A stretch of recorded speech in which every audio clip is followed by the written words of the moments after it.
행복하기 위해 태어난 사람이라는 제목으로 말씀을 전하고자 합니다. 사람은 누구나 태어나서 행복해지기를 소망합니다. 그리고 그것이 이 땅의 다른 모든 생명체와 사람이 가지고 있는 가장 큰 차이점이라고 할 수 있을 것입니다. 사람이 왜 행복해지고자 하는가? 되게 당연한 질문이지만 행복해지고 싶은 것은 너무나도 당연한 것이기 때문에 크게 의심을 가지지 않을 만한 이야기지만 이 땅에 있는 다른 생명체, 특히 동물들을 보면은 그들은 행복은 느낄지언정 그들 스스로가 의지적으로 행복해지기 위해서 행동하지는 못하다는 것을 우리는 발견할 수 있습니다. 사람이 행복을 추구하는 것은 오직 사람만이 행복해지기를 바랄 수 있는 것은 그건 사람이 행복해지기 위해서 태어났기 때문입니다. 이 세상에서 태어나서 가장 큰 행복을 받고 있는 사람은 누구일까요? 저는 그것을 신생아라고 생각을 합니다. 그들은 태어나기도 훨씬 전부터 부모님들의 사랑과 기대를 받으며 태어나기 훨씬 전부터 그들의 필요가 준비되어집니다. 요람부터 입에 무는 공갈 쪽쪽이 갈아입을 기저귀도 아직 태어나지도 않은 아기들을 위하여 부모님들은 모든 것을 기쁨으로 준비합니다. 갓 태어난 아기는 무엇이 행복인지 뿐만 아니라 무엇이 좋은 것인지 무엇이 기쁨인지 아무것도 알지 못합니다. 그러나 부모가 그 아이를 행복하게 바라면서 그 모든 것을 준비하고 있다는 사실은 변하지 않습니다. 몇 년 전 미국 유통업체 타겟에서 임신부 옷, 신생아용 가구 등 임신부들에게 보낼 만한 쿠폰 우편을 한 젊은 부부에게 보낸 일이 있어 화제가 된 적이 있습니다. 그 부부는 아직 어려가지고 부모님과 함께 살고 있었는데 그런 우편을 받은 것을 보고 그 아버지가 타겟에 항의 문의를 보낸 것입니다. 왜 우리 딸에게 이런 것을 보냈느냐고. 근데 실제로 그분은 임신을 한 상태인 것으로 확인이 되었습니다. 이는 빅데이터 분석 사례로 가장 많이 언급되는 사례 중 하나인데 타겟은 그 사람이 임산부라고 예측할 수 있었던 것은 그렇게 데이터를 모으고 모아서 그 사람의 상태를 어느 정도 파악할 수 있었기 때문이었습니다. 타겟은 이러한 데이터 분석 전문가들을 통해 여러 구매 예측 데이터를 모았고 타겟은 매장이나 온라인에서 구매 상품 등 타겟의 등록 회원 데이터, 인터넷상에서의 유아용품 검색 데이터, 고객의 나이, 자녀 유무 등 데이터를 분석해서 그 사람이 또 임산부들이 일반적으로 어떤 상품을 구매했는지 어떤 상품에 관심을 가졌는지를 파악했습니다. 이러한 예측 모델은 보통 상하 관계를 분석할 때 개발되고 사용된다고 합니다. 고객의 특성과 고객의 환경을 파악해서 그 사람에게 가장 상관성이 높고 연관성이 높은 물건을 보여줘 구매력을 높이기 위한 것입니다. 실제로 타겟은 이 상관관계 분석을 통해서 임신을 하는 사람들이 냄새가 없는 무향 티슈나 마그네슘 보충제 등의 구매력이 높았다는 것을 발견했습니다. 물론 임산부가 이러한 물건을 100% 구매한다는 것은 아니었지만 타겟의 사례의 경우 무려 87%에 달하는 구매 확률을 보였다는 것입니다. 고객이 무슨 물건을 샀는지 그것을 파악하기 위해서 그 사람의 상태를 파악하는 것은 사실 기계가 아니라 사람으로도 충분히 해낼 수 있는 일입니다. 이것은 과거 우리가 상대에게 선물을 주는 것이 지극히 당연했을 때 그 사람의 생일 선물을 고르기 위해 고민하고 또 고민하고 그 사람이 무엇이 부족한지 무엇이 필요한지 조심스럽게 물어보거나 살펴보는 것과 아주 유사하다고 할 수 있습니다. 선물을 주는 대상이 소중하면 소중할수록 우리에게 관심이 있으면 관심이 있을수록 그 정확도는 올라갑니다. 오늘 본문 말씀 창세기 1장에서는 하나님께서 세상을 말씀으로 창조하시는 모습이 기록되어 있습니다. 그리고 이 창조 모습에서 가장 중요한 부분은 하나님께서 이 세상을 대충 만드신 것이 아니라는 것입니다. 빛과 어둠을 나누시고 하늘과 땅과 바다를 만드시고 해와 달, 식물과 동물을 만드시면서 하나님께서 말씀하신 것은 바로 보시기에 좋았다라는 것입니다. 하나님의 보시기에 좋은 것들을 이 땅에 만드셨습니다. 그렇게 하나님 보시기에도 참 아름답고 좋은 것들을 6일째 되는 날, 그날 만든 자신의 형상대로 지음받은 사람들에게 그 모든 것에 권한을 주셨습니다.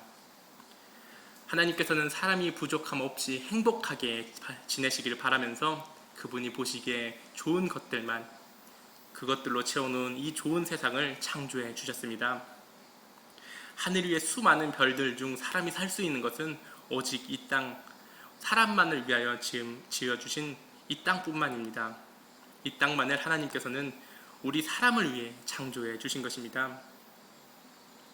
부모가 아이의 탄생을 축복하기 위해 아직 태어나지도 않은 아이의 필요를, 물론 그 아이가 무엇을 필요로 하고 무엇을 좋아하고 그런 것은 아무것도 모르지만 그것을 준비하는 것처럼 하나님께서도 아직 창조하지 않은 사람을 위해 세상을 보기 좋게 준비해 주신 것입니다. 그리고 이것이 이 땅의 다른 생명체와 달리 사람이 행복해지기를 원하는 이유가 될 것입니다.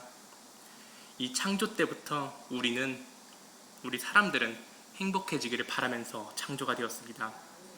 그러므로 우리는 행복해지기를 소망합니다. 하나님께서 보시기에 좋은 것들로 이 땅을 채우며 축복 속에서 첫사람 아담을 만드신 것처럼 저와 또 성도님들 삶에서도 그런 행복이 있기를 소망합니다. 행복한 삶을 살기 원하고 행복하게 살아가는 것, 그것은 너무나도 지극히 당연한 것입니다. 그런데 그렇다면 행복은 과연 무엇을 말하고 있는 것일까요? 영국 속담 중에는 이러한 말이 있다고 합니다. 하루가 행복하려면 이발을 하고, 일주일이 행복하려면 여행을 가고, 한 달이 행복하려면 새 집을 사라고, 1년이 행복하고 싶다면 결혼을 하라고, 이렇게 말합니다. 여기까지만 볼 때 행복은 우리가 무엇을 이루거나 무엇인가를 소유하게 되면 행복해진다고 생각해 볼 수 있을 것입니다. 그리고 실제로 이 땅을 살아가는 너무나도 많은 사람들이 그것을 위해 땀을 흘리며 힘겹게 살아가고 있습니다. 돈과 명예, 지위, 그런 것들로 자신의 부족함을 채우고 나면 행복해질 것이라고 생각을 하면서 그것을 위해 계속 노력하고 그것들을 계속 추구해 갑니다. 소유하지 못하는 것이 불행이며 그 불행이 결핍된다면, 그 불행이 사라지고 난다면 나는 행복해질 것이라고 생각하는 것입니다.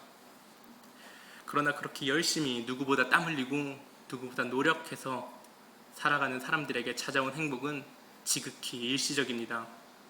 큰 부자가 된다든지 엄청난 명예를 가진다고 해도 어느새 마음속 한 곳에는 공허함이 찾아오기 마련입니다. 또 다른 결핍이 그 사람에게 찾아옵니다. 그러면 또 다른 것에 눈을 돌려 그 다른 것으로 내 결핍을 채우기 위해 또다시 땀을 흘리고 또다시 부단히 노력하며 그 공허함을 채우고자 합니다.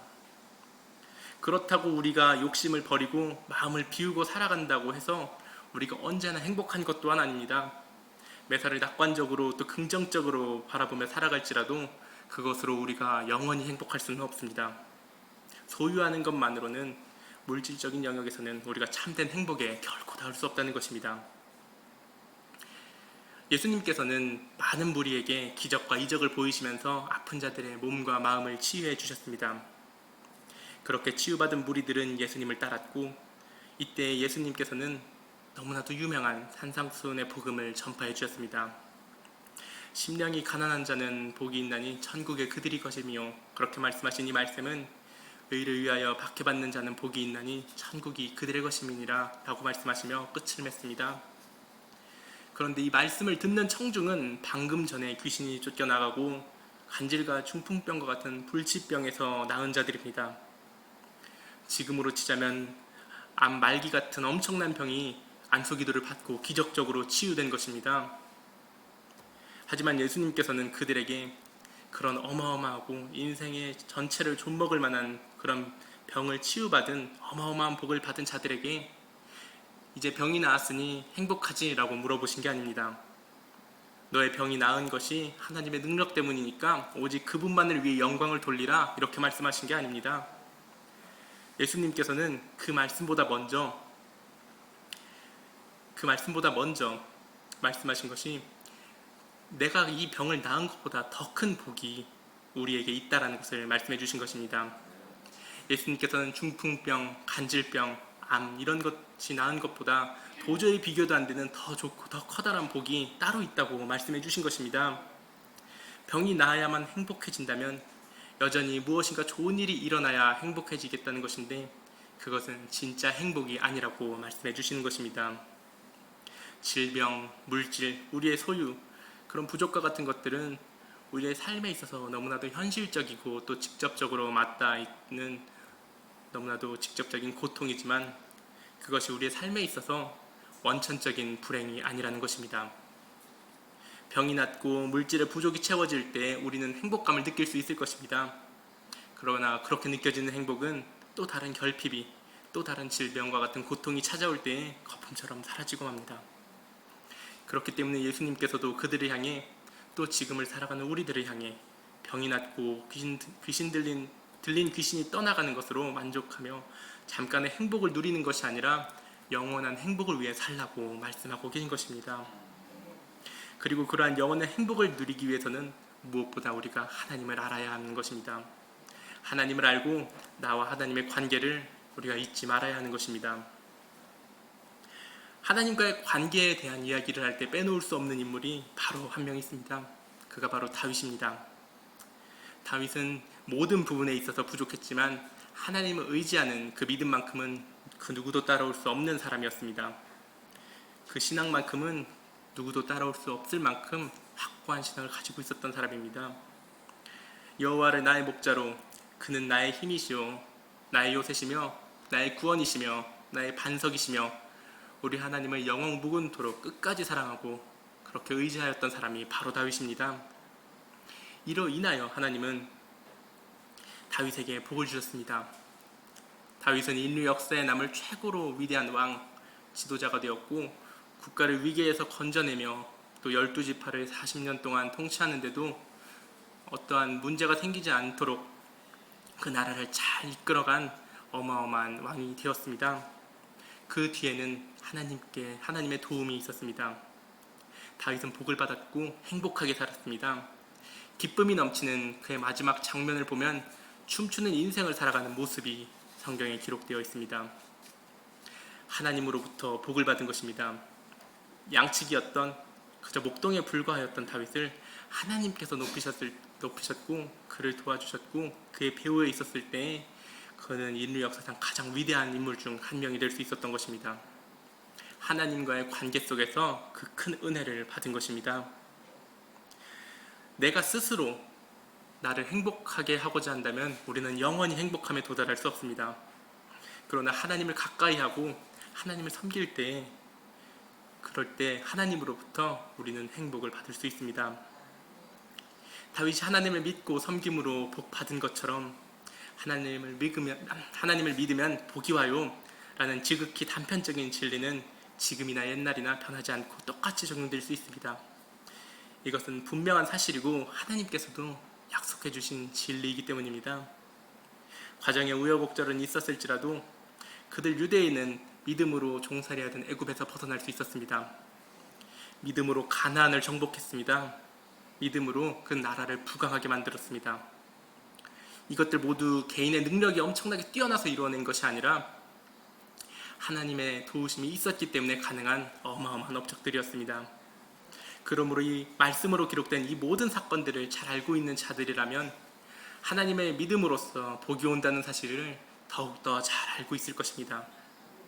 그런데 과거 이 땅에 누구보다 하나님 말씀을 잘 알고 있고 그것에 정통한 사람들이 있었습니다. 바로 유대교 지도자들과 바리새인들이었습니다. 그들은 누구보다 말씀을 많이 읽었고 그것이 자신들의 의무라고 생각했으며 그것들이 자신들의 자신감이 되었습니다. 누구보다 예배를 많이 드리고 말씀을 많이 읽고 그것들이 자신들의 자신감으로서 채워진 것입니다. 그리고 그들은 예배 드리고 제사 드리는 것으로 하나님과의 관계를 자기 스스로 잘 지키고 있다고 생각했습니다. 그러나 그렇지 않았다는 것을 이 땅에 오신 예수님께서 그들을 책망하시는 것으로 증거하셨습니다. 그들 유대교 지도자들과 또 바리새인들은 성전에서, 지금으로 치면 이 교회에서 장사를 했습니다. 흠이 없는 것을 제물로 드려야 한다는 이유로 예배와 제사를 드리기 위해서 먼 곳에서부터 이끌고 온 짐승들이 먼지가 좀 묻었다는 이유로 흠이 있다여 성전에 장사하는 제물을 비싼 값에 판 것입니다. 유대교 지도자들과 바리새인들에게 있어 하나님은 돈 주시는 하나님이 된 것입니다. 그들의 조상들에게 종살이에서 해방해 주시고 땅을 정복하게 하고 나라를 부강하게 만들어 주신 그 복을 주신 하나님인 것처럼 자신들에게는 자신들을 부자로 만들어주는 하나님이 되어버린 겁니다. 자신들이 말씀을 잘 읽고 제사를 잘 드리고 그러고 있으니 이런 부자가 되는 복을 받는 것이 당연하다고 여겼을 것입니다. 그것을 당연하게 여기지 않을 수 있었던 자들은 니고데모와 같이 예수님의 말씀에 눈을 떠서 예수님을 따랐습니다. 하나님을 믿는 것으로 받는 복이 결코, 그리고 고작 몸이 건강해지고 똑똑해지고 유명해지고 부자가 되는 것이 아닙니다. 그것을 예수님을 만나는 것으로 깨달은 것입니다. 물론 하나님께서는 우리에게 물질적인 축복도 허락해 주십니다. 하나님께서 아브라함에게 약속해 주신 복 중에는 자녀와 소유와 번성과 땅의 복 또한 있습니다. 물질적인 영역 또한 하나님의 능력 안에 있으면 그것을 채워주시는 것 또한 하나님께서 주시는 복에 포함되어 있다는 것입니다. 그러나 니고데모가 깨달은 것은 하나님께서 우리에게 주시는 복에 대한 본질적인 핵심은 물질적인 복이 아니라 구원의 복이라는 사실입니다. 하나님께서는 구원의 복뿐만 아니라 잠시 있다가 떠날 언젠가 썩어 없어질 영역에서마저도 우리에게 복을 베풀어 주시는 분이시라는 사실입니다. 그리고 이것이 우리가 행복으로 착각하는 복의 축복입니다. 이것이 나쁘다는 것은 아닙니다. 다만 행복에 있어서 우리가 복을 받았기 때문에 행복한 것이 아니라 행복한 자에게 하나님께서는 복에 복을 더하여 주신다는 겁니다. 왜냐하면 온전히 행복한 사람은 이미 불행으로부터 자유로운 사람이 되었기 때문입니다. 모든 불행은 죄로부터 오며 죄의 문제를 해결하지 않고는 그 누구도 온전히 행복할 수가 없습니다. 내가 내일 당장 죽는다면 그런 좌절감이 있는데 누가 그렇게 행복할 수 있겠습니까? 하나님께서는 그런 죄의 문제를 품고 있는 모든 사람들을 위하여 예수 그리스도를 이 땅에 보내주셨습니다. 그리고 우리의 죄의 문제, 영원히 지속될 불행의 문제를 깨끗이 해결해 주셨습니다. 그러므로 예수 그리스도를 믿고 주님의 자녀가 된 자들에게는 죄와 그로 인해 생겨나는 불행으로부터 자유로워지는 축복이 주어진 것입니다. 저와 성도님들의 삶에도 그런 축복이 가득하기를 소망합니다. 주님의 자녀가 된 삶을 살아가는 저와 성도님들의 삶이 되기를 소망합니다. 네, 주님의 자녀가 된 삶, 사람은 행복하기 위해 태어났다고 말씀드립니다. 하나님께 보시기에 아름답고 좋은 것들로 나중에 만들어질 인간을 위해 이 세상을 채우셨습니다. 인간이 그 속에서 행복하기를 바라셨습니다. 그러므로 인간이 행복을 추구하는 것은 너무나도 당연한 사실입니다. 그리고 그 행복은 우리가 하나님을 온전히 알 때 느끼게 됩니다.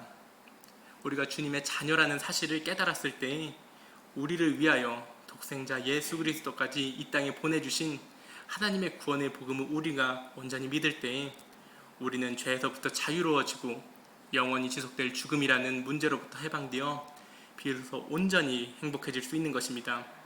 그러나 이 안다라는 것이 참 어렵습니다.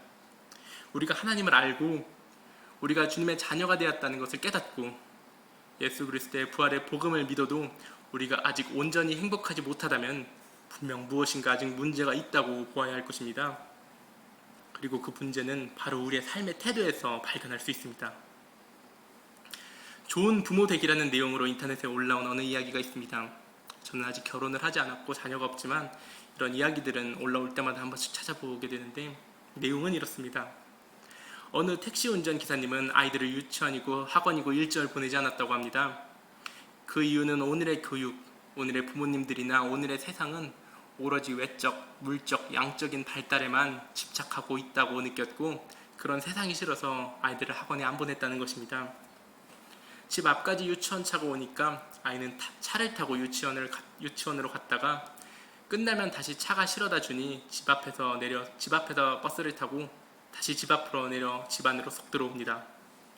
그러다 보면 아이는 혼자서는 길을 걸을 줄도 모르고 신발끈도 묶을 줄 모르고 혼자서는 아무것도 할 줄 모르는 아이가 되지만 그럼에도 그 아이는 여전히 영어는 잘하고 숫자는 잘 세고 한글은 줄줄이 읽는 마치 천재라도 된 것처럼 하는 것이 내키지 않았다는 것입니다. 그러다가 큰 딸아이가 유치원을 갈 나이가 되었을 때 어디로 보내야 될까 고민을 하다가 그냥 보내지 않겠다고 했습니다. 다른 엄마들은 아이들이 이제 큰일 났다, 다른 아이들과 비교했을 때 뒤처지면 어떡하냐, 그렇게 바보가 될 것이다 이렇게 고민을 했지만 아이 아버지께서는 그렇게 생각하지 않았다고 합니다. 그분이 생각하기에 이 세상에 부모보다 더 확실한 선생님은 없다고 생각했고 아이들은 부모가 하는 행동을 그대로 따라하는 현상을 알고 있었기 때문입니다. 말하는 것, 생각하는 것, 버릇까지도 부모와 닮은 꼴이 되어가는 것이 바로 자녀입니다. 그래서 부모님이 담배를 피운다든지 술을 마시고 주정을 한다든지 남을 속이고 거짓말을 하고 불평을 하는 것을 아이들이 들었을 때 그것을 아이들은 그대로 고스란히 배우고 따라한다는 것입니다. 그러므로 집에서 부모님이 먼저 모범을 보이지 않는 한 아무리 유치원에서 별것을 다 배운다고 해도 그것이 온전히 교육이 될 수 없다고 느꼈다고 합니다. 그래서 이 부분은 항상 웃음이 넘치는 가정, 언제나 사랑과 진실과 이해와 격려와 또 감사가 있는 그런 부모님이 되기를 소망했습니다. 기도하고 찬송하고 성경을 보는 부모, 겸손히 섬기고 나누는 부모님의 모습을 보여주므로 그 아이가 그런 모습으로 자라며 나아가기를 바랬던 것입니다. 이 이야기에서 말하고자 하는 것은 자녀는 부모로부터 배우는 거울 같은 존재라는 것입니다. 하나님께서는 우리에게 부모로서 가장 좋은 모습을 보여주셨습니다. 그 모습이 바로 사랑입니다. 우리를 사랑하셨기 때문에 이 땅을 이렇게 아름답게 창조하셨고 그 속에서 우리가 행복하기를 바라셨습니다. 우리를 그렇게 사랑하셨기 때문에 죄 지은 우리를 버리지 아니하시고 독생자 예수 그리스도를 이 땅에 보내셔서 피 흘리기까지 하시면서 그 관계를 회복하고자 하셨습니다.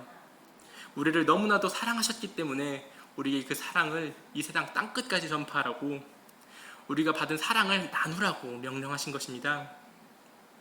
말씀 초반에 영국 속담에 대한 이야기를 했습니다. 하루가 행복하려면 이발을 하고 일주일에 행복하려면 여행을 가고 한 달이 행복하려면 새 집을 사고 1년이 행복하려면 결혼을 하라는 그 속담입니다. 근데 그렇다면 평생을 행복하려면 어떻게 하라고 이 속담은 말하고 있을까요? 영국 속담 역시 이렇게 말하고 있습니다. 평생을 행복하고 싶다면 이웃을 사랑하라. 우리는 행복하기 위해서 태어납니다.